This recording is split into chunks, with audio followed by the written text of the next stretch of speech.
Hello, everybody. This is episode 47 of the Keep It Rolling podcast. I'm Kyle Perkins. I'm here with Joey Deal. Hello. And then I'm here with Chris and Alex of Jiu-jitsu Insurance. What's up? What's the last names? I don't know. Let's yet. learn I don't them. know 'em. Yeah. So what's your guys' last names? Give us a full introduction. I'm Alex King, King. Oh, that would have been easy. That would've been I good. could learn that I quick. like when Kyle messes up people's names. That's why I like to ask. Chris Martin. Chris Martin. Oh, those would have been easy ones. I couldn't have Man. messed those up even if I tried. Even if you tried. Awesome. Welcome, guys. Thanks for coming in. You guys came to our open mat on Sunday. First time ever rolling with either of you guys. It was a blast. Really fun. Really fun. I'm glad I got to get around it with both of you.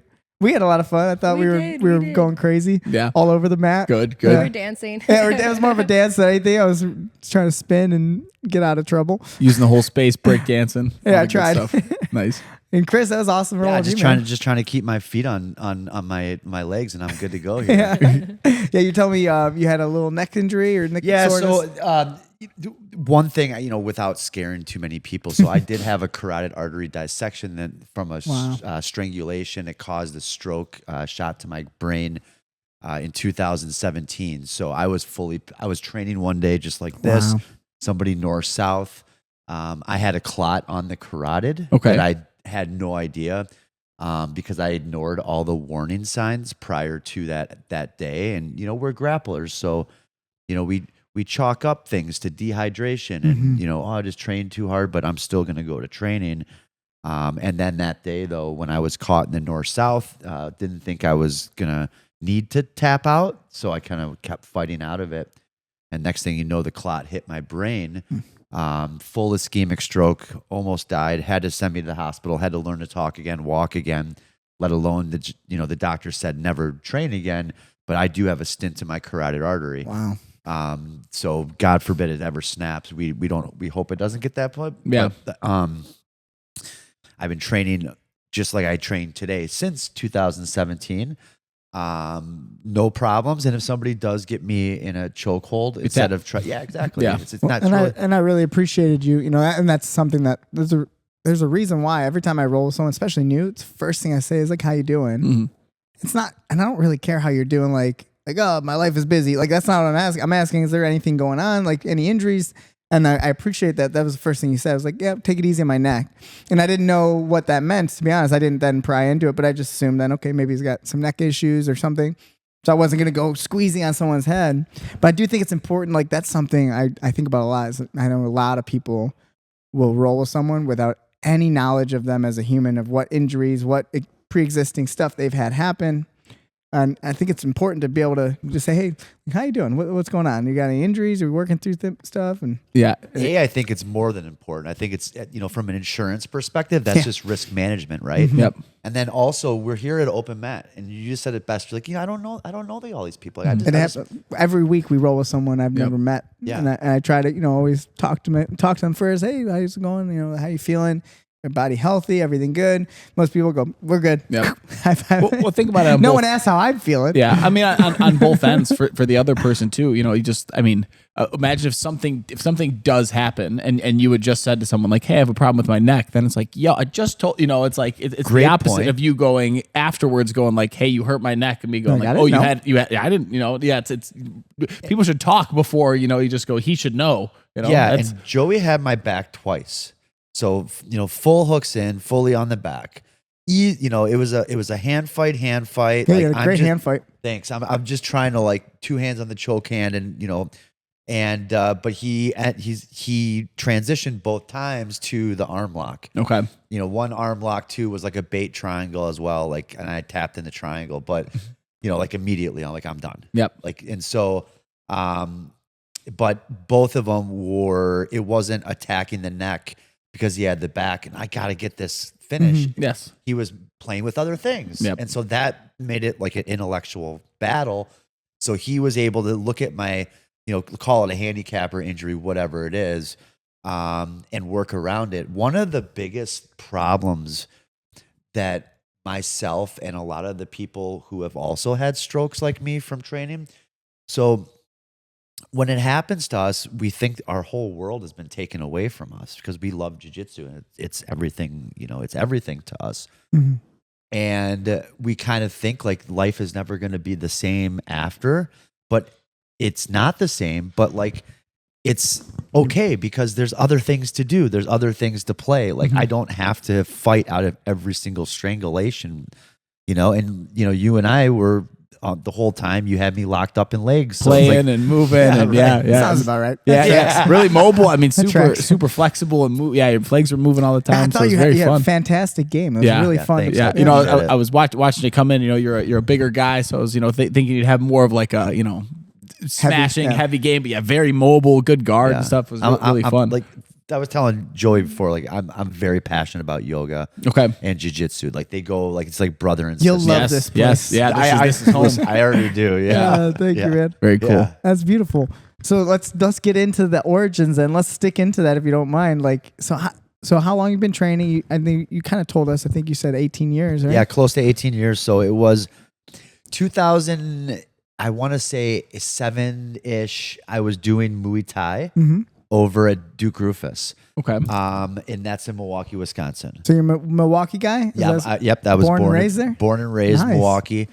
And I was really just I was only doing it for health, cardio, and just something different to do.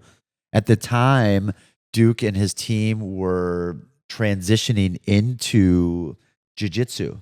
So this is like when Red Schaefer was there. That's what I was going to say, Eric. Yep. Anthony Pettis had just started coming over to Duke's because Anthony was he was doing taekwondo with, and then Anthony had just started coming over. And then there was, there was all the Milwaukee OGs like the John Freelands and everybody like that would all get together at noon. Yeah, you guys are Pedro Sauer guys, so you know Johnny's John's a great guy. Yeah. And so all of those people on the mat at one time, they've all spun off and done their own thing. And so anyways, I think about like Omar too. I wonder when did Omar Chowdhury, when did he start? Around that time too? He was there right before me. So just like maybe like he was with Henry Matamoros and them. We know Henry was really big. well. Yeah, Henry was Jeff's first MMA fight. So Jeff Curran gave us both our black belts, and that was Jeff's first pro MMA fight. Was Henry Matamoros. Yeah, right on. And then Henry eventually came under Pedro to get his black belt. Oh, really? Because of Jeff, kind of brought him into that circle, and then then Henry even worked for Jeff for a while. So he was our coach for a while. He was in Crystal Lake teaching classes. Yep, I did. I think I did hear that. Now that was that before or after Milwaukee? I would imagine after. I want to say that's probably around like I don't know. just in terms of mine. Yeah. I started in 2009. Okay, so that was around after. Maybe like 2012. Yeah, that sounds about right. Teaching, yeah. So I remember Henry at Duke's. Okay. Henry's a funny guy. Yeah.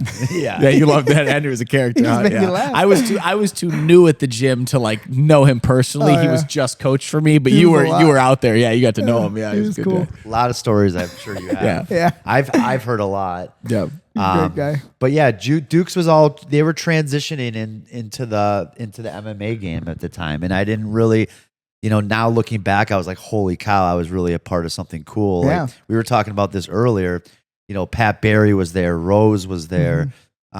So just at the time, See where all their careers have gone. That's exactly amazing, right. And now it's like even that, like I remember being in the, and again, I was look at it from this perspective. Like I wasn't there like, oh yeah, I'm going to train MMA with these guys. I was like just like your regular recreationalist, just wanting to have fun and kickbox and box. Yep. But I'm around all these people. But that's what was transformative in my life was because I went from being a regular dude, drinking too much on the weekends, smoking too many cigarettes, just no purpose in my life, to being around these people. And I was heavier. I was like 240 pounds. Wow. Yeah. So it's like eating bad foods, right? Just the processed standard American diet because you don't know. And then you're around all these guys and they're doing things differently. And then you're trying to train with these guys. And good luck keeping up. You can't even And so that was like life changing. I look back now, it's like that's what changed my life is being in that pool. I never realized at the time how I was telling Alex that's on the way. I'm like, because I was piecing together like some of my like this guy's over here. Because there's like, for example, like I was listening to a podcast from somebody in New York, and they were talking about how they started Muay Thai, and their coach was Jason Strauss. And I'm like, Jason Strauss, he's from Milwaukee and he started at Duke. Small world, right? Yeah, right. And I hit up my buddy. I'm like, hey, Hutan. I'm like, I saw you in this video. You know, Strauss was there. Like, what's the story? Because Strauss was left Dukes before I got there, but I had heard of him. Yep. But it's just like he started from Dukes, and now like he's a big time UFC coach, and it's just like so much greatness came out of that room. And you're right, everybody kind of went on and did their own things. But that's what growth is, and that's what the sport is. So I went on to do my own thing. I'm sorry, I can't say that.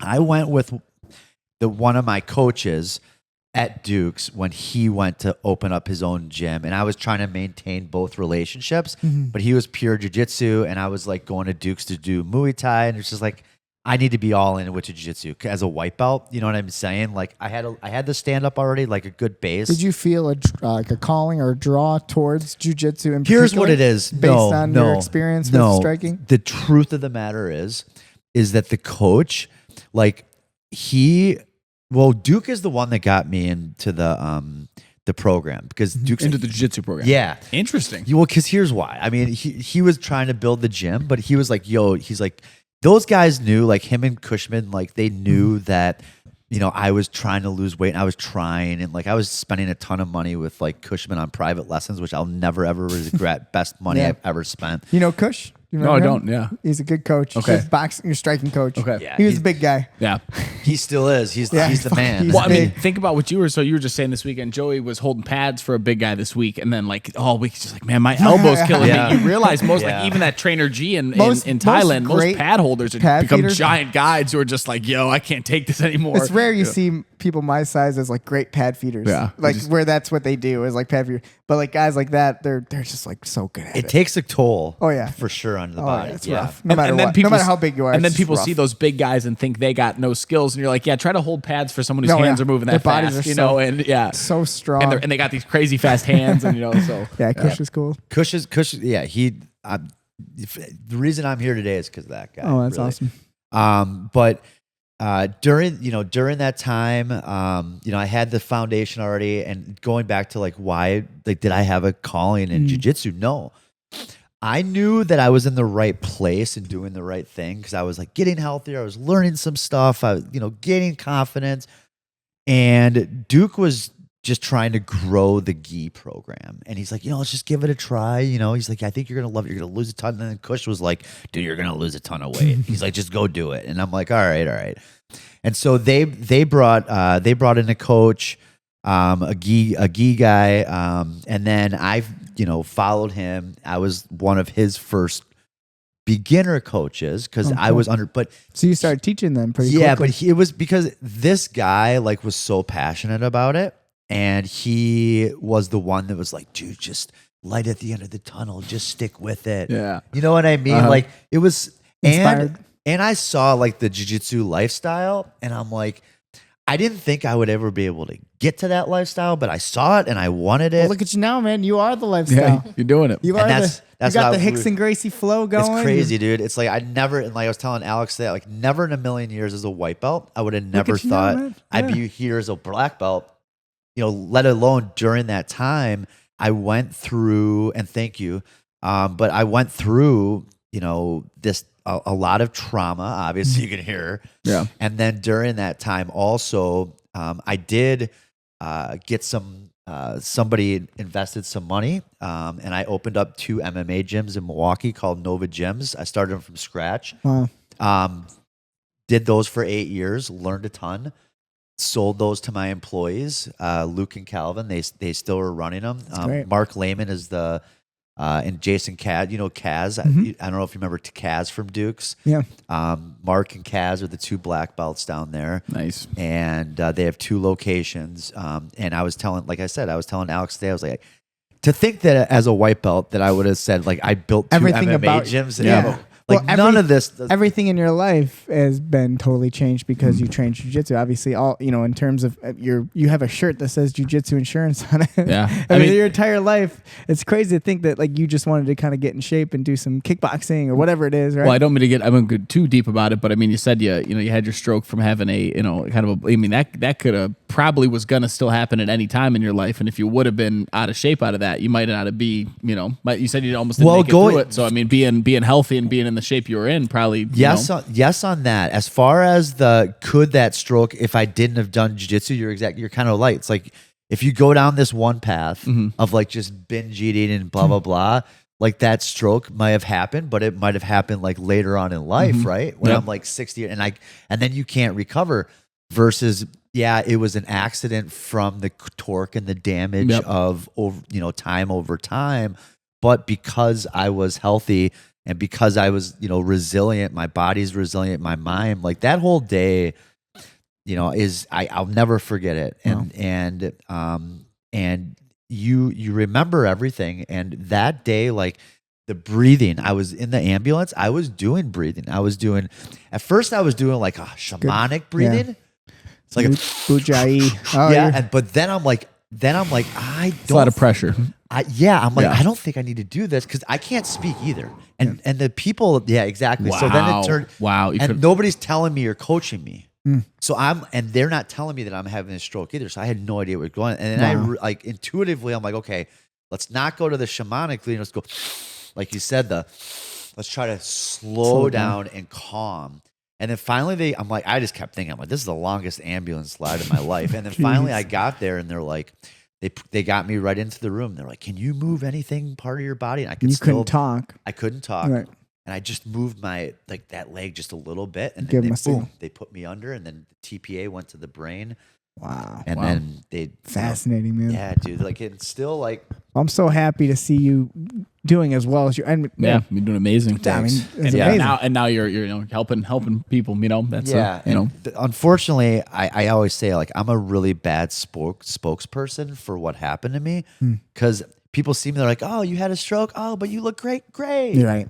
I'm not going to, I don't need to worry about this, but you don't see, the people that are in the wheel plays, like the black belts that are like, they can't train anymore. Yeah. They're done. They can't even walk. Yeah, I've heard something, I don't know enough information to really talk that much about it, but I've heard something about the statistics in regards to strangulation and stroke.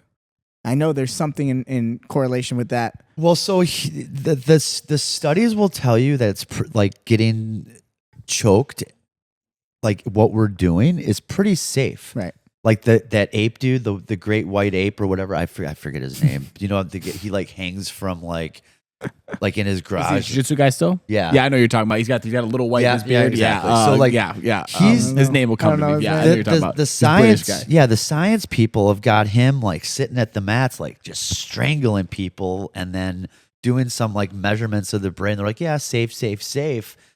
And I don't disagree because, Dr. Sam, I've been on a couple of studies with Dr. Sam's Step Plug, who's done a lot of research on this type of stuff. And his research says the choking is safe. I don't disagree with that. Mm-hmm. Like, I think if I like put everybody to sleep here, they'll wake up and we Which go. We've seen. Yeah, right. In my 20 years of jiu-jitsu, I've seen probably 100 times. Right. So we should all be good. And I still see that all the time. The danger in our sport is if we are not aware of the fact that we might have a dissection. Mm-hmm. So all a dissection is just a little bit of damage to the carotid or the vertebral arteries.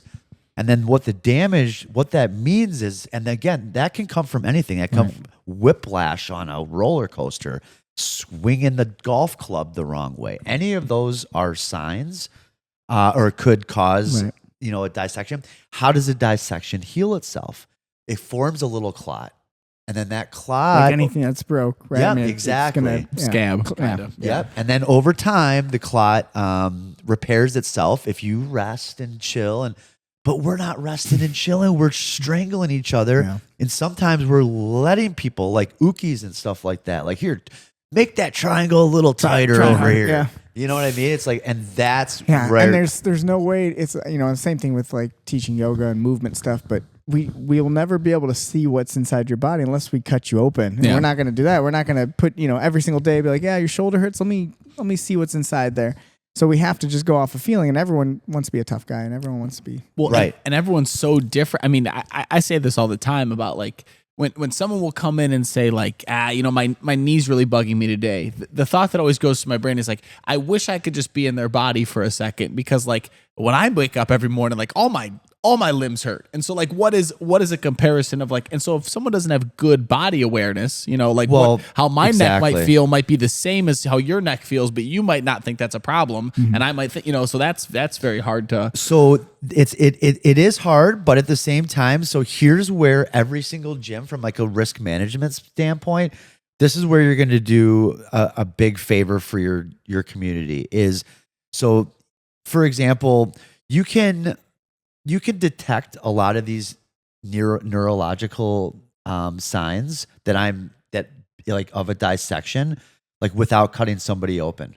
So for example, like blurry vision in one eye, just one eye, not just like little, like I'm talking like, full blurry vision. Or I know that you guys at some point have had, a long night of drinking maybe at one point of your life. Those days are over, my friend. They are over. I am sober. They are over for me as well. But you know what I'm talking about, right? So that like room spinning type feeling, that would be a big problem if you are a jiu-jitsu practitioner and you're not drinking. That would be a neurological sign. The any type of vertigo, where you might feel like I'm dehydrated and the room is spinning.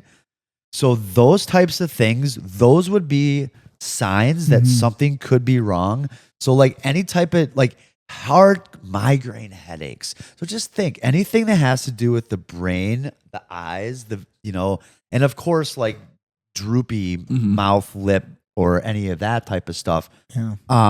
But those type of things, a lot of it's not just jiu-jitsu schools that are misdiagnosing. These patients are also going to the doctor in some places and they're sending them home.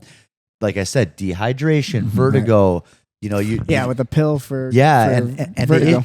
The issue with that is that's the medical community. So it's a huge lack of awareness from, not just the jiu-jitsu community, who we don't think, we're talking about like chokes are safe. Yeah, they're safe, but the risk of the dissection and then having that dissection, definitely misunderstood. That's misunderstood exactly, and then just a lack of awareness. So, that was a big, even when it happened to me, like I had no idea, and I did miss signs. So talking about my signs, like what did I miss?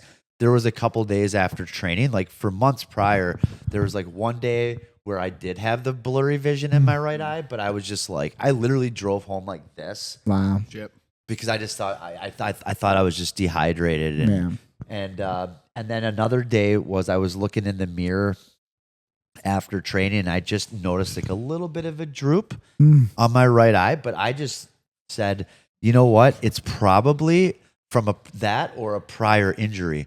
So I did have a prior injury from putting somebody's a toe in my eye at one point, and so. Back.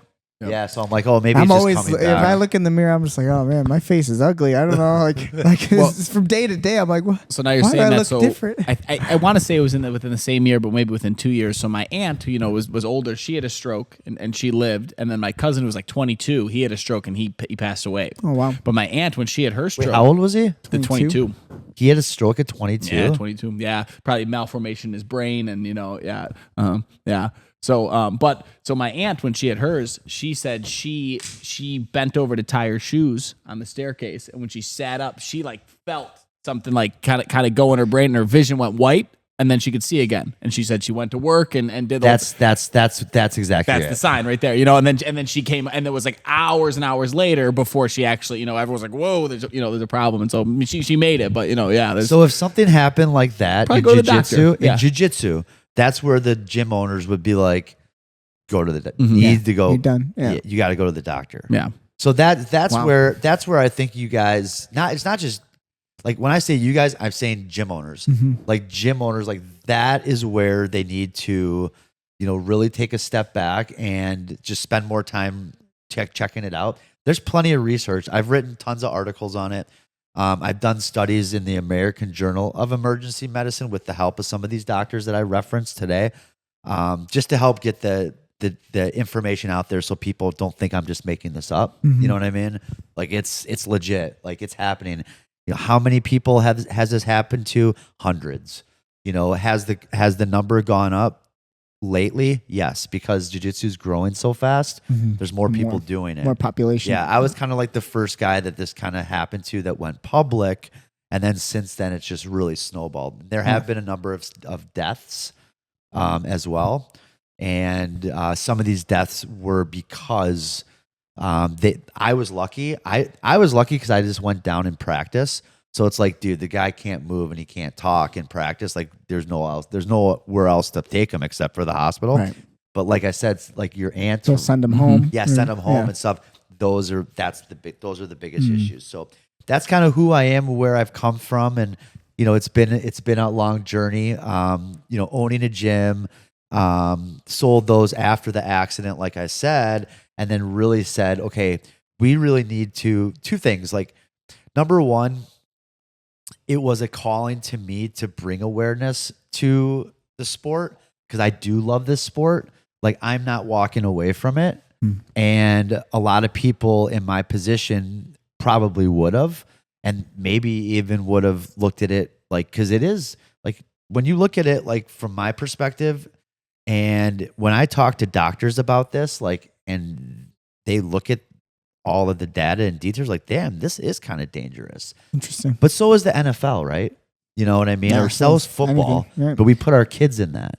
Well, I So it's imagine like- even like the lifting weights. So I'm sure like in a gym culture, there's got to be a lot of that where stuff like that happens, and there is just like, I'm kind of dehydrated, don't feel good. I mean, Just gonna go home. at what percentage do accidents happen in like anything? I mean, honestly, in like any, you know, football, lifting. I mean, a devastating accident probably happens 1% of the time, but you know, that's one in a hundred. That's a lot. That's a lot of, you know. So it becomes like this. You know, that's kind of life. You know, it's the scary thing. But you know, and then I guess certain things have a little bit higher percentages. You know, when you're doing them, a little bit riskier. You know, how do you manage? So once you understand that there's a risk, whether it's a low risk or a high risk, there's a risk.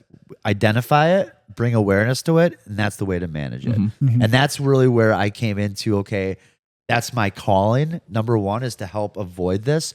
Hopefully, people find me before it happens to them versus, you know, after it happens to them. And then also with Jiu-Jitsu Insurance, this is where, from like I said, a true risk management standpoint, our business, Jiu-Jitsu Insurance, we focus on not only the commercial liability for the gyms. So like the gym needs specific insurance, not just general liability, but you need participant liability and you know, professional liability. So that's a specialty type policy. But not only that, but we also insure the athletes. And with all of that together, for me, it's been important to say, hey, listen, number one, risk management and keeping the injuries and people getting hurt on the gym side so that they stay away from, you know, any type of litigation. But then the athletes in themselves is bringing understanding to, you know, injuries. How do we reduce them? But then how do we get treatment for them and proactively be able to, you know, treat these injuries with, you know, $25 medical insurance plan that can treat those injuries, right? Yeah. So I've wanted how it weight. goes. Yeah. Everybody does, right? That's the hardest. You know what the hardest sell is? Gym commercial liability is easy to sell. You want to know why? Because these gyms can't get in these buildings without the it. landlords. Yes. I know. The athlete insurance that costs $25 a month. Okay, I can spend $25 on Chipotle this afternoon, or a couple Bang energy drinks. But for $25 a month, they reimburse you cash, tax free. You can go anywhere you want to any licensed doctor after you get injured, get your injury treated, and then submit the claim form. If you don't want to submit the claim form yourself or you need help, give Alex a call. She'll walk you through it. And then send it to the doctor, and they're going to send you a check in the mail So this whole event is what was the birth of this whole program and this whole plan? And so I would say it really was, it wasn't necessarily like the right away aha moment, but it took a little bit of time. And over those a course of the years when I was recovering, that's where I took a look in the mirrors. Take a look at the sport. How do we make this safer, right? And then with that, at the same time, dealing with my injuries and medical bills and everything like that was, hey, we need to take, it's just a more holistic view of the sport. And that's the birth of Jiu-Jitsu Insurance came off of, hey, I wonder if there's a website that's Jiu-Jitsu Insurance. Specialized I was for that, already yeah. doing insurance, but you're one of a kind for sure. I've looked everywhere. I don't I've think never there's heard of something like that. anything Joey else brought it like up to me. I was like, huh? I had never heard. Yeah. So very and cool. that's what everybody does say. Yeah. And the reason that it's important is because the normal, Joe Smith, average generalist, insurance agent, Okay. They don't know what we're doing. They've never heard of jiu-jitsu. They have no idea. So it's like, not only do they have no idea what we're doing, now they have to figure out, well, what carriers cover this. So then they're going to have to go find the carriers. So they don't have time to do this research. You know what I mean? So they're going to either say, I don't have time to do it, or they're going to, or what happened to me at some point when I owned the gyms, I actually had somebody that I was doing business with, because I wasn't at the time when I owned the insurance. There's like two heads. There's property and casualty insurance, which is like buildings and commercial, and then there's life and health insurance. So life insurance and health insurance. I was a specialist on the life and health insurance side. Okay. So the commercial liability was I had the license, but I really wasn't doing it. That wasn't your specialty? Yeah, right. So I was farming it out. The guy, when I owned the gym, the guy who wrote me the general liability, expensive ass general liability, wrote the policy. I gave it to the landlord. Landlord was happy as could be. I moved on with my day. Later on, did I find it didn't cover participant liability. So any accidents on the mats weren't covered. It didn't have any coverage for any of my windows or any of my equipment. Yeah. This was all on my lease of what I what you needed to needed, do. yeah. It's all very confusing to a simple-minded person. Well, like it myself. is, That's why I was happy to talk to you about it and send you the information. Yeah. Like, hey, what do I do? Yeah, and that's exactly where we come into play. Is I say to all, the feedback that I get from the jiu-jitsu community is like, you guys don't want to sit around and read insurance contracts. You want to train, build your community. That's what you're good at. Yeah. Let us take a look at it. And then we're a brokerage. So we're not just working with one company. I went out, I said, okay, we know there's a need for this. So the education for the jiu-jitsu coaches is there. They need the policies. So then I went out and said, I'm just going to find all the insurance companies that are doing this type of they're called, what are they called, Alex? RPGs. Thank you. RPG? Brain Role fart. playing games? Yeah, we're in. Sign us up. Yeah. We'll take 3. So risk purchasing groups. And so, like I said, the guy who sold me my policy a long time ago just sold me a general liability. But what I needed was an RPG, a risk purchasing group, which is before this, this project that I've been working on since February, I was definitely in just the general. Yeah, right. I mean, it's as basic insurance as yeah, possible. yeah, basic. I just found it on my own online by doing a quick Google search. And, Yep. And that's what everybody does, right? Right. And so back when you had, started insurance back in 2001, Jiu-Jitsu Insurance wasn't around then, right? So, but now we are, and we're supporting the growth of the sport. And just like you said, we have the ability to figure out exactly what these guys need and then make the recommendations with our risk purchasing groups to get him the right coverage, not just general liability. I'm so glad someone's doing it because I'm not. Yeah. You know what I mean? Like, it's a role in life that I'm very happy that someone's willing. I mean, it's very unique because needs to be filled. No one else is doing. Never heard anyone do it. Yeah. Right. So we appreciate you. Yeah. There's got to be someone who's got to do it. And we're having fun. Like Alex, That's why I want to ask. Where's Alex come into this? What's your role in this whole thing? Well, we met at our current academy. So he's from Milwaukee. I'm like more from the Wisconsin border too. So we kind of had like similar vibes, you know what I mean? And we were kind of like the biggest stoners in the class, honestly. Love it. So we just like no, clicked. Kyle's the biggest stoner. Wait, what? No, it wasn't me. But yeah, so then we just kind of like clicked, and then I was looking for a job. He was looking to fill a job. Awesome. So were you already in the insurance space? Is this No, and just to be clear, like I had planted like a seed, like, hey Alex, like I was planting, like I needed a service assistant. Like we were growing fast, and when I started Jiu-jitsu Insurance, it was just me. Yeah. Okay. And so I was doing everything. Not to mention, Jiu-jitsu Insurance is like its own little like niche, but I have some other businesses as well on the insurance side that attention has to go to. Yep. So I was at that point where like this is growing too much for one? So and I had said to Alex like a year before she even started, I'm like, yo, if you know anybody, because I'm looking for like somebody in their 20s or somebody's like trying to like kind of figure out like I don't really know what I want to do, but I know I need to do something. Yep. So it's like, yo, do you know anybody? And that's what I said to Alex. I'm like, if you know anybody, she was like, yeah, no.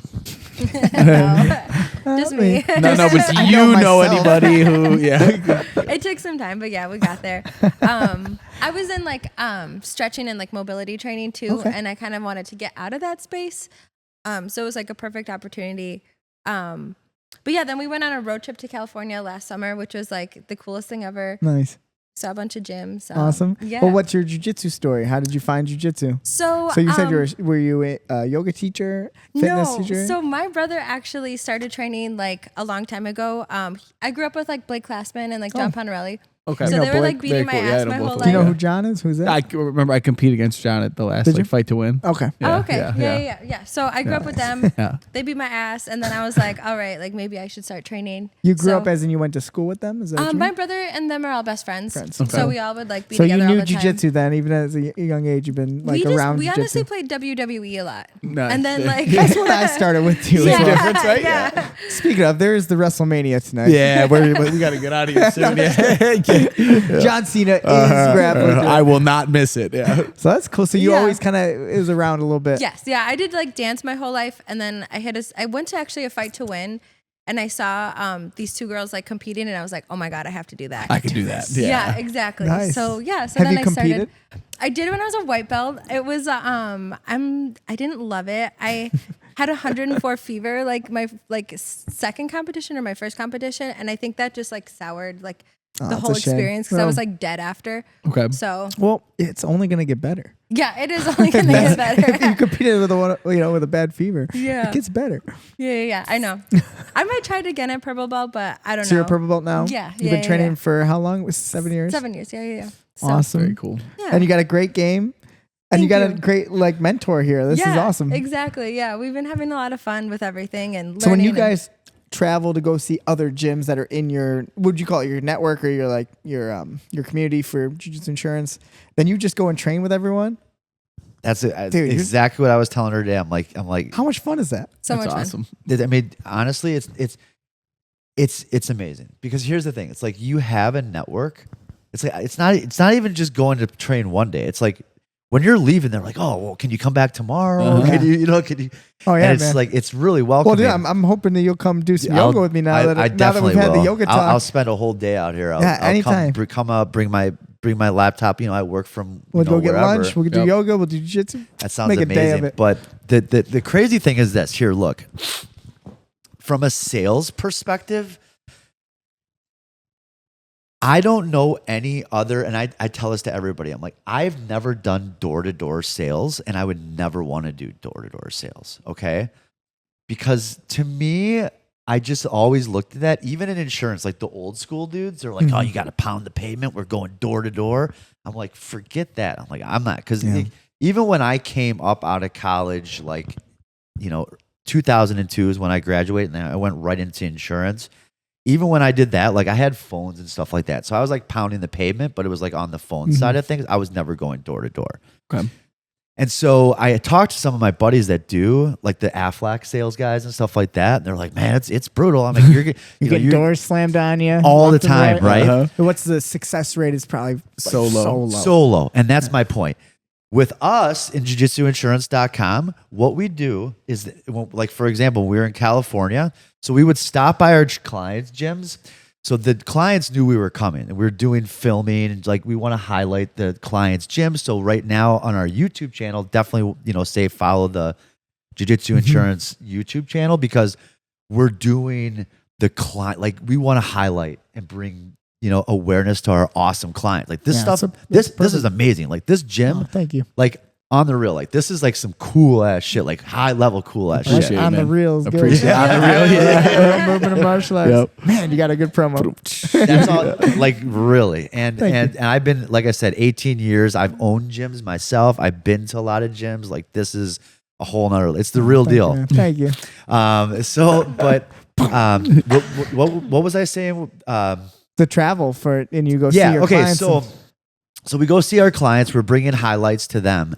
But on the way, what we do is we stop into the jiu-jitsu gyms, and we'll just randomly. So, hi, I'm Chris. I'm just in town with jiujitsuinsurance.com. This is your pounding the pavement. Yeah, this is it. Go train. Go train. And I say, hey, we're just stopping in. Just wanted to see if we could stop in, introduce ourselves. Drop off some business cards and some flyers about the accident injury insurance programs for grapplers, because what we find is that most grapplers, they either don't have health insurance, or if they do have health insurance, they go on and off of it's it. Medicare. yeah. Or it's really high deductible plans and even with Medicare, like that coverage is only good in a specific network if they travel. So I can go down the list. So, but for $25 a month, we can fill that gap with these accident injury programs. We just want to bring awareness to these programs. Let your people know. Can we drop off some flyers and business cards? Oh yeah, come on in and train. And then when I come in, they want me to train. Exactly, I'm like, okay, train with everybody, shake everybody's hand. Everybody likes you at the end. And then you just leave business cards at the front door. I do a little Instagram, like, oh, this is a great place. Let me show everybody on Instagram. That's like my business card, calling card, leaving it. I've never had the door slammed in my face. We've welcoming. So like that's like door to door sales, but instead of slamming the door, they're like, please come in, come train with us. Yeah, I mean, imagine though if I was just actually joking with two of our guys here, Giuseppe and Mario. They were selling solar door to door. But like the problem is like there's some people who want it, but like you're trying to find the person who's looking here. Every person here, they would like that. And if they don't, they're just kindly gonna go like, oh, well, that's a great idea, man. I just don't need that right now. I have insurance. 100%. You're not pushing something on somebody that they don't want. It's not happening. It's not the person knocking at your door while you're making dinner, and they're like, hey, you want solar, and you're like, get away from me. And that's it. Like it's because of that. It's not a hard sale because I'm just bringing awareness to it. I have the policies myself. My friends have the policies. My MMA fighters, like we have the policies. We get paid. Like we get hurt all the time. The great thing about these programs is they don't cover you just on or off the mat. They're 24 hours a day. So it's like anybody can buy them. I just marketed them out as Jiu-Jitsu Insurance because we just get hurt all the time as athletes. As you know, well, we deal with it, and then until it's a problem, and then you're like, I don't have insurance. How many times have I done that? I mean, like, every time. I break my Joey hand. broke his hand recently. It was real bad. Gotta go get some insurance. Yeah, pretend like this didn't happen. Some kid ripped my foot off recently. We're just like, I'll limp for a little bit. Yeah, exactly. So I wish I would have known you a few years ago. That's what everybody says. Yeah, right. Yeah. The good news is you know me now. You know what I mean? No, man. And I think that's another cool thing just to hear, about you traveling and like the community of jiu-jitsu is very, we support people. So like, I think I heard about you through a tournament, I saw your stuff and then online, and then it just becomes this kind of snowball where you don't really have to do too much more now. You are in the niche of jiu-jitsu, which means we all kind of like support, like I tell everyone else, like, this is what I do. they tell another school. It's just, I think you got a good setup that way where you won't have to pay much for marketing. Marketing's going to market itself. Yeah, and based on the people. That's what so far. So that's 100% accurate. So like, I don't run any type of I don't ads. think you need to. Yeah, it's just I think that would be a waste of money, of resource, because they're gonna find me. Yeah. Put out good content. Keep, that'll help too. I think for sure, like your YouTube channel or podcast or anything like that. And but I think even just by like name and Jiu-jitsu Insurance, and then you being one of the first ones in, you are almost like the Kleenex of tissue paper. It's like like people think you're the brand name almost. So, it's like anyone I guess could make but you're the brand now. I'm just gonna throw it out. I mean, a guy who did a really good job of this back in the day in the 80s was the KarateInsurance.com guy. Okay, right? I've never. I didn't know this. Yep. So he hit that niche when karate was exploding with thanks to Daniel LaRusso, 100%. But the thanks karate, which is great, and he did a great job. He's probably got, I'm guessing, over 10,000, maybe 8,000 gyms under management under those programs. But the thing is, what's different about jiu-jitsu and karate is there's a number of things. MMA, I can go down the list. One's good and one's not. Just kidding, karate friends. We're getting dojo stormed. No. I love karate, but I'm just saying one is more contact. Yes. I mean, depending on style of karate, Kyokushin, and there's different styles. There are some that is full contact, and they do train hard and probably need more insurance. But then there is a lot of Kata. McDojo karate places, which I'm sure no insurance needed. No insurance would really be needed. Well, they need, when you're just looking at each other. Don't even get me started, because it's like some of those McDojos need and the whatnot most insurance. Need the most insurance, exactly, right, in multiple ways. But yeah, that's exactly right. And so one of the things that a lot of our clients, the testimonials that we get is, we like working with you because we know that exactly what's an open mat. Yeah. You're a legitimate black belt, so you're not just some guy who saw jiu-jitsu as a fad, right, or as a trend. And say, I'm going to jump on this trend and try to pretend like I'm the guy. You're actually that guy, and I can say for sure because I got to roll with you. Yeah, I appreciate that. If you would have sucked, I would have been honest. I would have been like, it's cool that you like jiu-jitsu and insurance. It would have been like a 3-minute podcast of us like, so we're here. Jiu-jitsu, it's just all right, cool. We'll see you. I'm brutally honest about it. I would know if you just kind of are riding a wave of jiu-jitsu and you're not, but you can't fake 18 years. You can't fake. No. Jiu-jitsu is hard. It sifts out a lot of people. And not in a negative or positive way. Just the reality is trying to stick through this. Some people's lives change and they move away. They get married. They do this, whatever it is in their life, or injuries, or you have every reason not to train. Yeah, I mean, if something was going to stop you, you had the reasons to. That's for sure. And you're still here on the mat, and legitimately, such a pleasure to roll with. It was so much fun. I appreciate it. So I'm going to support your business no matter what. Yeah, cool. And we're going to support you guys along the way. We're really happy to be a partner. And let me ask you, what is like the overall goal of like Jiu-Jitsu Insurance as a brand, as a business? Yeah, so I mean, right now we are at the point where it's just we like you said, we have identified that we are the resource here. Mm-hmm. People are looking to us. Our job now is to serve those clients. People are coming to us, looking for their needs. They're putting trust in us to find them the right programs, and we can do that. And then, like I said, service the shit out of these people. That's why I'm here now. It's like, I'm here to serve the jiu-jitsu community. If this is the way that I serve the jiu-jitsu community, then this is the way that I'm going to do it. That's good calling. I'm going to do it the best way I can. I'm going to do it the most personal way I can. Be out. Like I said, I want to be here shaking hands, meeting people, hearing stories, seeing how I can help. Where can we access? Just had a couple of even phone calls the other day with some jiu-jitsu associations, and they want to add more value to their members. Mm-hmm. So just putting together the resources and helping be a resource to put together those resources. Whether it's safety, risk management programs, discounts on their commercial liability insurance. Yeah. All of those, and keeping the gyms obviously protected at the end of the day is the most important reason. Because like you said, like a lot of gyms are underinsured, not by choice. Yeah.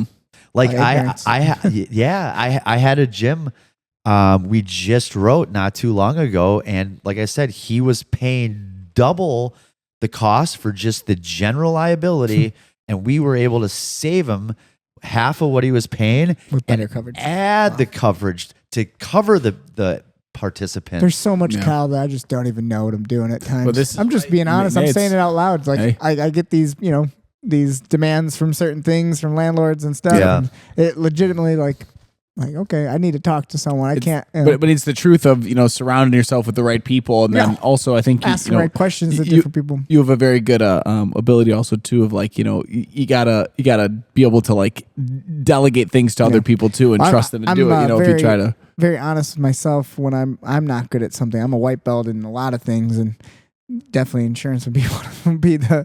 I'm less than a white belt.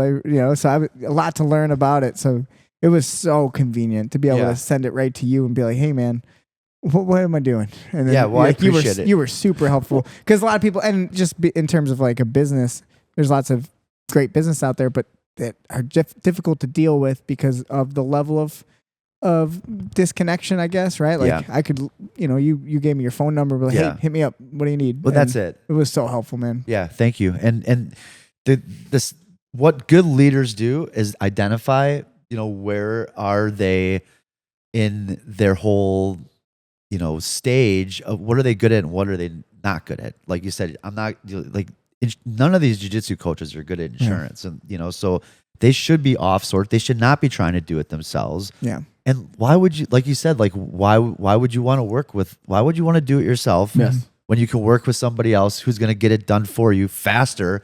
Like I Correct. all I want to do for you is like, yeah, let me take care of it, bro. Like just go train. You that's want to great. do it? Yeah. Oh my gosh. Yeah, right, right. I right, mean, yeah. exactly. So I mean, like it worked that's out what I was great. gonna say. There is like you're like, man, I'm a white belt in insurance, and you never want to be past a white belt in insurance. No, yeah. You don't want to. Yeah, It's right. like Yeah. So, I mean, it's nice to understand what is going on. That's my level of Yep. all I want. It's just let me understand. Yeah, 'Cause, like I right. did have questions of like, what is this? This is like every month? Is this every Right. year? Like, Yeah. Can you explain to me what's happening? But that's the extent. Yep. As long as we're covered, we're good We're to go. good. Yeah. So this was super helpful too. Like I really feel, be able to take an opportunity to sit and talk to you about it all too is Yeah. It's super, really illuminating. it was Because I didn't know huge. enough about the Yeah, really your cool to hear your business. story too. Oh, Yeah, yeah. very, very impressive. Yeah, I mean, I try- it's so I try- impressive. I would never, when know- you first started talking about that, I was like, I couldn't believe it. I It's know. very cool. But I've done a lot of podcasts on that. I can't say I'm passionate about talking. You know what I'm Oh, saying? yeah. I'm sure you're sick of talking about it. yeah. But and I'm so happy for as your new friend. Yeah. I'm very happy that you feel so good. Yeah. I mean you're full of life. Yeah. Grappling. Thank you. You know what I mean? Like there's plenty of people who aren't, and I'm really happy for you, man. Yeah, but thank you. Yeah, like to answer your question about where's Jiu-Jitsu Insurance going, and like I said, I'm here to be a resource. I want to keep doing things like this. Like I think this, it can this really is what makes grow. me It could happy. be bigger than you think. I'm sure. So That's what a lot of people keep telling I'm me. sure, So like yeah. I'm just riding the waves. whatever we just, can do to help. yeah. I got some ideas off the bat though. Right now I got 2 ideas. One idea, and I don't know if you already do this or not, but like it's getting really popular. I don't know. There's already a lot of tournaments, but everyone's like making their own tournament, right? Or like in-house tournaments and stuff like that. Is that a obviously you need insurance for competitions? Is that something that you're into when Yep. it comes to tournaments? Like let's say a big tournament like a Naga or Grappling Industries. Yeah, absolutely. So we can insure all those. Do they have their own insurance? Obviously, So here's what a lot of these guys are doing. So the tournaments are buying insurance for tournaments is no different than kind of like buying insurance for the liability gym. Okay. You can buy general liability just to make the venue happy. Again, that's just like general slip and fall. Yeah. So and that's going to cover your spectators and whoever's coming to the event and whatnot. But it's those specialist insurance programs that actually cover the participation liability.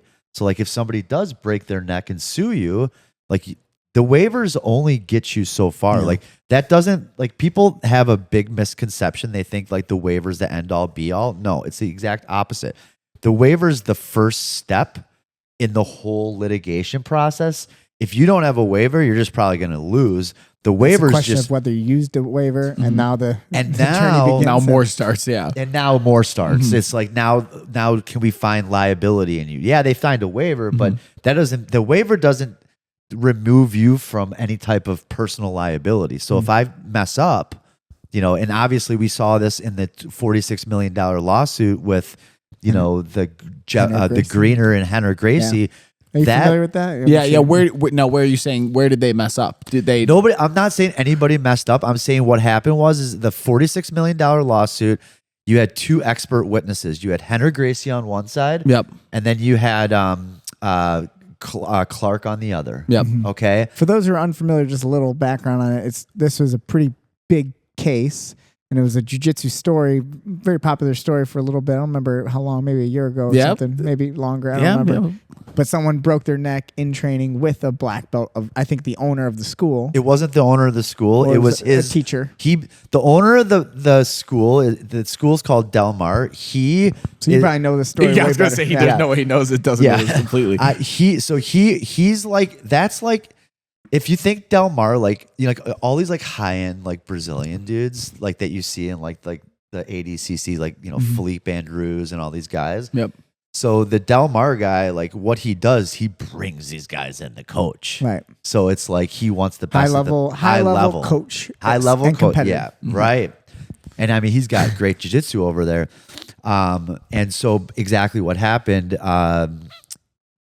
it was the black belt was rolling with the guy who got paralyzed. Now, I do know that the media spins this off as like, white belt beginner, stuff like He that. wasn't But that's brand new. Sure not. I mean, he was definitely, he was competing as well and Right. stuff like that. He And he was good. He It was wasn't good. bad. He He, was- could, he was- could scrap. Boy Yeah, could dude, scrap. he was a Yeah. scrappler for sure. Yeah. So like that whole situation, like he A just lot of did- context that is maybe Yeah. lost in Yeah. it. But he didn't roll the way he should have rolled. Mhm. Okay. rolled over and his neck in a funny angle. yep. I've seen the video a bunch.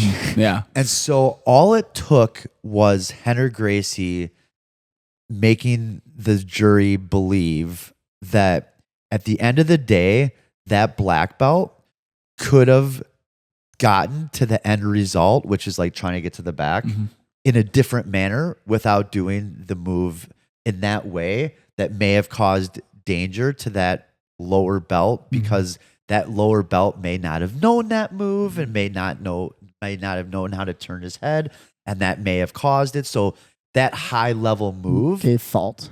it probably wasn't necessary if the end result was just getting to the back. Like there's 20 other ways that you could get to the back, right? And so that was enough to find negligence. The issue with that from a jiu-jitsu community standpoint is it's not whether right or wrong. I don't care what side of it's the fact that now that is Standard. standard, and now every attorney in the United States has a blueprint now. So once try to somebody make gets some money. hurt, yeah, well, it's that. I mean, and what it is, it's like chances are if somebody gets hurt, like, yeah, we know it's part of the game, and we love you, you're a great coach, we love this guy, we love that guy, we're not going to sue. Maybe the case, probably most of the time, right? The issue is like if they start losing money because they can't pay their bills anymore because of the injury, then that's where the legal Money comes changes in. conversation really Yeah. quick. And so that's where the blueprint of this type of case comes into play. So going back, whether the waiver was right or wrong or whatever, liabilities can happen if it can be proven in court. And you never know where the trial is going to go. A lot of the lawsuits in jiu-jitsu gyms are settled pretty quickly. But in that case, it wasn't. And so, again, it's important that gym owners do know that waivers are like just the first step. Like you have to have everybody sign a waiver, but you still have to practice. You have to have a risk management program. You have to have safety protocols. Like you just can't just run it. This is a combat sport. So going back to your question, like, yes, we do events. We do some events that just buy general liability. Some events do the participant liability as well, build that in. Some schools do these in-house tournaments. some of those in-house tournaments we can write on a separate certificate, or sometimes you might be able to get it covered, endorsed exactly on this and this. So for yours, like if you ever did have it in-house, all you have to do is send us the information. This is what it is. Like if we're gonna have a super fight, kind of thing. so yeah, one of my guys in Milwaukee he's getting ready to have he's one of our clients, same certificate that you have, so same deal. He's got a pancreation event coming up, so what he does is he brings all these like amateur pancreation guys in to fight. No punches the face. Yep. They punch the body, submissions. Yep. And he doesn't charge them to compete, but all the people to come watch, he charges them. Is this Primal? Yeah. Yeah. Yeah. Yeah, we have a guy competing. We have Okay. So yeah, so that's insured. Joel's going. Yep. Yeah. So he's insured for that event. And there was no extra cost to getting that endorsed under his policy. So cool. So that was my first thought. Is like, how does the tournament setting kind of play into this game? Well, I just wonder how many of those in-house tournaments have been just ran, without, probably they're called smokers. 50, yeah. So, how many of those have been ran without insurance properly? Probably 95%. Yeah, I just been in a chunk that I know. Like I'm looking around, I'm like, they think they're covered though. There's barely chairs here. Let it. They didn't get the right insurance. So they think they're covered though. They think their general liability is going to cover these tournaments, but that's not the case. Interesting. And then the other cool thing is Fuji. I think that might be where you may have, recognized us at one point. Yeah, I think that's where I saw your Yeah, card. exactly. So Fuji gives us, those guys are booth, awesome. Right? They give us a booth and they're, do you work with is that Jimmy Pedro and all those guys who I think he's the owner of it now and he's taking over. Am I wrong with that? No. So the crew over there so they have separate crews on, each tournament. Okay. So they have a for the local area. Exactly. So yeah, I just work with the guys over in Missouri, and they've given me the opportunity. That's awesome. Yeah, because I think that's big too. Just being involved in these tournaments because the boots on the ground is what we call it. That's a lot of schools that are involved there that see it. Yeah, myself that's how it. I saw it. Right. And then there's also a lot of people. So and that's it. So it's I don't make any money at these things. It's not like we're writing deals. Yep. Mm-hmm. But just like you said, it's big, man. It's the name and just being that's around. it. I I'm want to sure. say it's the half and half online. between it's not you walking up and knocking at everyone's doors, but it's like you're setting up a booth in the middle of the street and then people are like, oh look, there's the so it's the middle ground now there. You'll be at a booth at Alex's next tournament. Well, You'll have I tell she'll be competing. She should have. She'll be competing So with you- the rash So card. you guys can have insurance out of the way. Sorry, Alex, get going.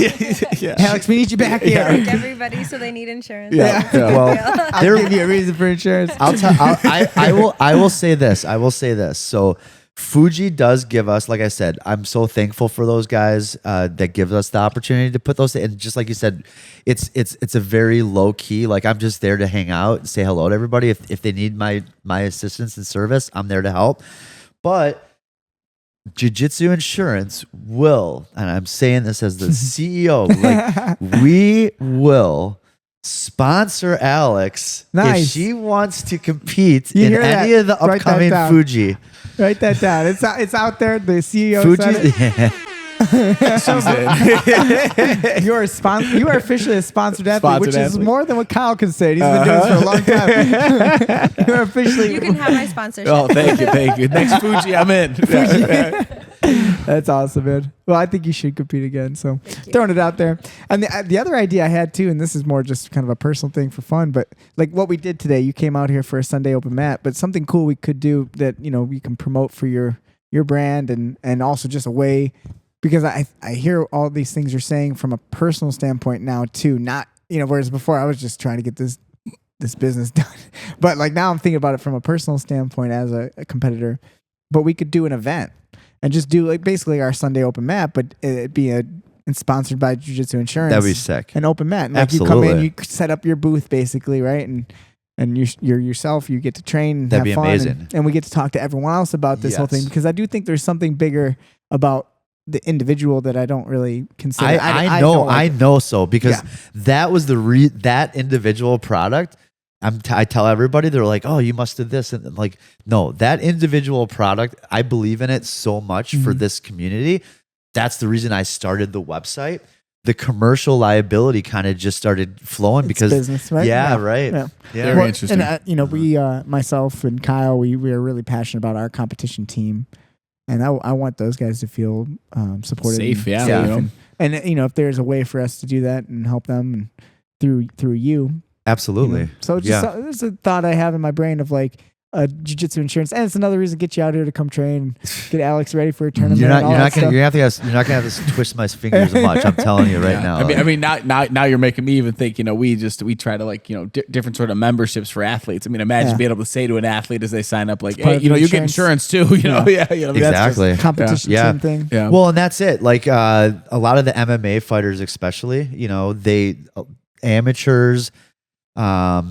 A lot of those amateur, sometimes depending on what state you fight in, the athletic commission has certain Restrictions and sometimes they have the promoters buy medical insurance, but a lot of times there's like deductibles and whatnot. Oh yeah, I've been through it. Yeah, so Getting stitches and but you got to pay for it. but you don't with thread. Yeah. So with these plans, even if the promoter paid for it, you would still get the money. So like it's just another way for extra revenue to come to the fighters. And then also a lot of the fighters who go overseas or out of the country, I should say, are looking for coverage as well. And so with one of our policies we have, it gives them that opportunity. There's no restrictions for MMA fighting, and there's no restrictions for getting even out of the country. Exactly. Wow. You just get with this particular. So they don't have to lie and say they did it here. No, they don't. Which is always that's fraud. I mean, people do it. I know that. I know. But yeah, they get hurt somewhere and they come back. And like, it was in training. You just had this MMA fight, but you fell down the stairs here. Yeah, that's how you broke your leg. Yeah, these kicks look brutal. So I think there's some cool things we could do with that. So that would sound that sounds awesome. I'm definitely down. So I don't know if that's something you've done or not yet, but this cool. summer I would love to have like you said, let's do an event. For Basically sure. think of it as like a workshop kind of concept, but it's just an open mat. Yeah. And it's for information and cool. Man, cool concept. Yeah, hell yeah. Very cool. Hey, man. Super impressive. Last couple things. Yes. When is the tournament? Have we decided? So there's Fuji in Barrington. That's coming up. That's what I'm saying. That's May 31st. I need She knows about it. She even said the date. She knew it first. Where are you guys home gyms now? We train at the academy with Asher Darmo. Okay. Yeah. Academy. Okay. Yeah, okay. we're Very like cool. north Yeah. of the Yeah. city. Actually, yeah. Okay. We're like on the lake, kind of like so. Very cool. Okay, so you guys Awesome. are Yeah. So Not that's that you're far. training. That's a great Yeah. one. Oh yeah, you Yeah, guys. I always am That's a training. good one. You know? The Fuji's a good one. The Fuji's a fun good at one. Barrington. Small little Yeah. local one. Yeah. Okay, so you're in. Okay, so She's in. Fuji. All right, cool. Kyle signed you up already. Yep, you're in. Wait, Kyle's doing it for me. I thought. Yeah. Yeah, cool. and you can wear. Do you have rash guards? Yeah, well, You have rash we guards do. for Jiu-Jitsu We do. insurance? Yeah. I think that'd be cool because then you're like a billboard. That's You true. know what I'm saying? You're like you got to go out there and compete with the insurance. That's what I'm saying. Why And not? Right? we have an athlete sponsorship program, and what that is right now as well is, and it's on our website. So what we say is like, hey guys, first of all, get covered. Get this insurance. Then once you're insured, we're gonna send you a patch and some T-shirts and like wear it around. Those athletes, like some of them, they'll put up pictures on Instagram and they'll tag us and share, and then people will call us and they'll sign up for the programs because affiliate link. Yeah. So it's like an affiliate, and then whoever I always ask them, like, where did you hear about That's us? awesome. And then whoever it was, we'll send them more gear. That's cool. So it's like we have rash guards, we have We hoodies. have a bunch of really great competitors. Yeah. So I'm gonna Yeah, tell them for about sure. that because I didn't know about that. Yeah, we'll Yeah. start getting out there. That'll be cool. Yep, and I'll send some stuff out to you. Appreciate You guys do train gi, right? Yeah, oh, yeah. So I'm gonna send Well, you. he doesn't, but I do. I just competed in the gi. What are you talking about? I I got a made- gold medal. I made him compete in the gi for the first time in 20 years. Yeah. Oh, wow. 10 years. Yeah, it was fun. Yeah. Yeah, Throwing the back belt went out there He, yeah. he wears his gi probably to teach kids. twice a week Yeah. to teach kids, Yeah. and that's about it. I love it. I It's still fun. I still train enjoy it. Yeah. twice a week in It's the fun. gi. I'm a gi guy by heart. Yeah. Okay. Yeah. Yeah. But you had a great nogi game. I Thanks, feel like man. you were playing some leg locks. You had some I'm wrestle ups and underhooks. I'm getting into it. You know, like I'm getting like the. You feel the I guess what is it? The wave of popularity. No, right? it's just it's not hard even to deny. Even if I even if I didn't feel it, like good luck trying to like I was talking to Asher. I'm like Asher. I'm like we don't get enough time in the gi. I said I'm like and he's like, what do you mean? He's like it's twice it's like 2 days a week during the gi and then 2 days a week no It's gi. more than enough. Yeah, I'm like it's 50-50. I'm like it's hard to get in like when you're starting to play like gi stuff. Like for example, I want to do De La Hiva type stuff. Like I'm not saying you can't play De La Hiva, in the no gi. You can grab the leg. It's totally different. It's just a different De La Hiva because when you start gripping game changes exactly. everything. Yeah. So it's like it's hard to get into that a certain part of the game that you're working on in the gi without getting enough reps in it. you If need that the makes time, for so sure. it's like, and at Asher's gym, like it's all those guys. Like even I go to the open mat on Friday. They love I'm like, no all gi. right, here. I'm like, I have to text these guys. I'm like, I'm bringing my gi. You're all alone out there. Yeah. I'm like, please, somebody. No, couple- I get it. I've It's- actually brought 2 gis Yeah. just in case anyone needs one. Yeah. But even today, it's like an open mat. Like usually Yeah, in Milwaukee. we don't even say it. We don't say it's no gi only. I know. We don't, but it is. No There was gi not only. one gi in yeah, sight. yeah. No, And no. you won't- and I'm I sorry, was you scared won't to- see it on Sunday. Yeah, I had mine in my bag. I'm like, It's I guess it's implied now at this point that Yeah. no, everyone knows. It's like everyone just trains no gi for well, Sundays. I mean, it is what it is. But And there's a level of like I have to give people what they want a little bit. There's we had to change a couple schedules for no gi more because of the demand. But I'm not going to give away what I believe is still valuable. And even if they don't see it yet, they can and they will, and maybe in different phases in their life, in their jiu-jitsu life, maybe when they're older. yeah. Maybe when you're older, you'll understand. It's Yeah, I mean- it's still fun. No one complains about the level that we have it now. I mean, people Yeah. enjoy it when, But we're no gi across the board at night Yeah, now at 7's 7 o'clock. yeah. It's like it used to be.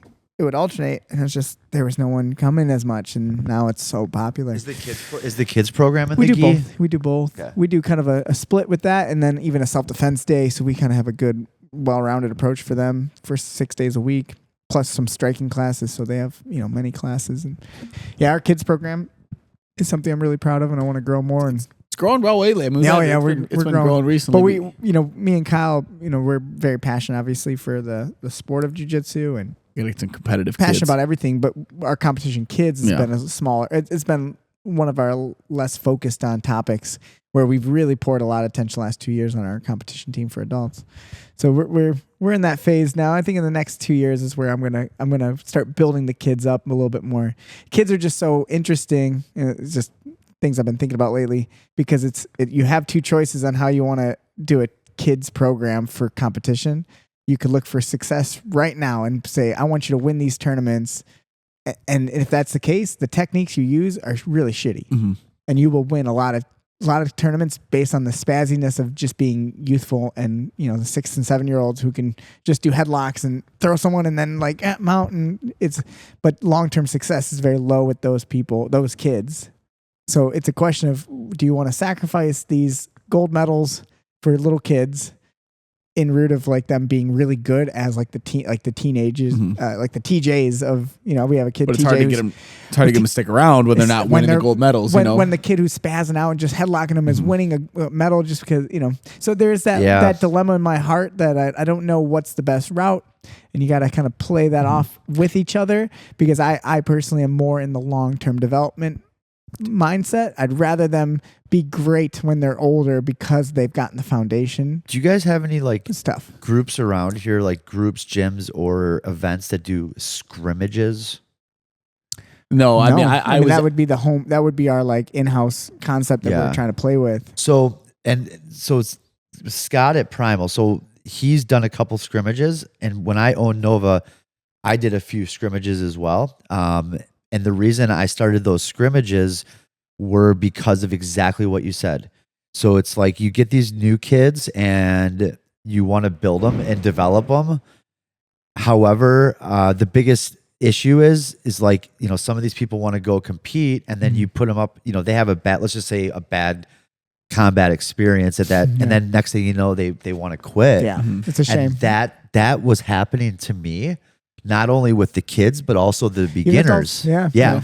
And so then like they get absolutely trashed. And we figured it out with adults. At least I feel like we figured it out with adults by really giving them that trial by fire feeling. If you want to compete, we put them through a little bit more. We can give you a little taste. We give them a little bit more. Right. You know, hey, come to these classes. You need this. Yeah. But with the kids, it's tough. It is tough. It's really tough. They'll want to compete because they Yeah. see someone else do it, but they're not like ready for the intensity of what's going to happen. I'm like, we're like, hey, it's gonna be tough and it's okay. Win, lose, or draw. We're here to learn. Blah blah blah. But no kid wants to lose in there. So going back to that idea, scrimmage. That's one thing we could talk about, like a hybrid event. We'll call it like a jiu-jitsu We've been insurance talking about. scrimmage. I really want to do it because then I can reach out to some of these other schools and invite. When I get this done, we're setting that up 100%. Yeah, 100%. Kid scrimmage, like just a practice tournament, exactly in house. And it's a no brainer. Kids belt. I mean, it's what we wanted to do. The kid. It's like organized. We organized. could even do a melee. All the 7-year-olds on kids one mat. Royal Rumble. Yeah. Just kidding. Insurance cover that? Actually, no. I would love. I would love the scrimmage concept. We play with it for ourselves. We're planning an idea just for our kids in general because we do like a Friday night comp class practice for them, and we want to make it where we basically build it up where like Kyle's wearing a suit and doing announcements and for sure smoke and walking them out to get them like that. That's sick energy for it. And you guys have you guys have a building, like you guys can entertain. Like there's so much, the sky's unlimited for this place. So it's like, just do it. Yeah. Any ideas? I love it. So that's that's a really good idea to get other schools involved. And so what I used to do is I would call John Freeland and all the other, gym owners in Milwaukee, Red and Scott, and I'd say, hey guys, I'm like, we're doing a scrimmage and this and that. And then what I would do to get those guys involved, like not that anybody really needed it, but so we charged the people for the scrimmage, let's say it was like $20. Mm-hmm. So like if you charge $20, what we did is that whoever hosted the event at the school, they kept half, and then a certain dollar amount went to each of the coaches. So that means, because here's why. They'll want to sign their kids up then. Well, the coach, but it's not only the one they sign. Here's what it is. I think that jiu-jitsu coaches, it's like people don't realize this. They don't realize how much time and energy the coaches put into other people. You're already putting in a full weeks of work here coaching, but then to go sacrifice your Saturday and Sunday at a Fuji event, all day long, or even a scrimmage, you're doing it for the betterment of those people. But give yourself a break, like you got, and at the same time. I mean, I do feel our parents really appreciative. Yeah. We've had some really, and obviously, then some of those parents are then students of their own, of our own. So they really appreciate it, but it is a sacrifice that a lot of people don't understand. So I was like, to go might as from well 7 a.m. or 6 a.m. Driving out there. I mean, till 9 p.m. The last tournament we went to, I picked up Joey at his house at 7:30. I don't think I dropped him off at his house till 9 p.m. Yeah. We always were there all day. All day. We competed, and it was fun, but we love it. It's a lot. Could But you be get worse. home and you're like, oh geez, I love it. I'm just recovering now from that weekend.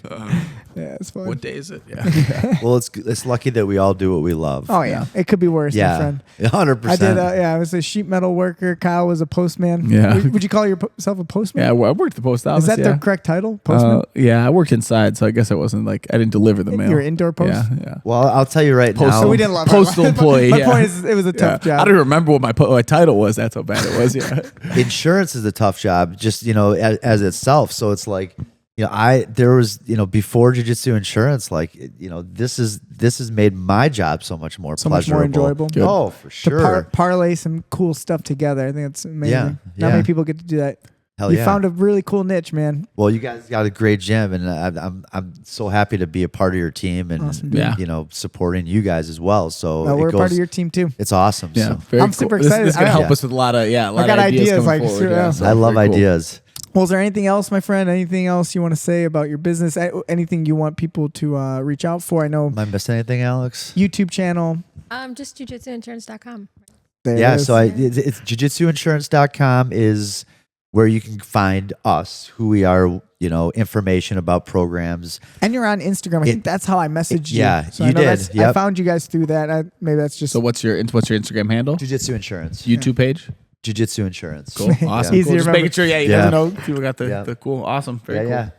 Thank you Awesome. guys. I Yeah, appreciate thank you guys. Awesome. Nice, Yeah. nice to meet you guys. Nice to roll with you. I hope we can set up some fun stuff. I think Let's do it. a Sunday like this would be awesome to do like an event for it. So I'm on board. we'll make it happen. Very cool. More So to come. everybody out there, jiu-jitsu athletes, jiu-jitsu gyms, check out Jiu-Jitsu Insurance. This has been episode 47 of the Keep It Rolling podcast. You're the man, Thank you Cal. everyone for joining us. Keep it rolling.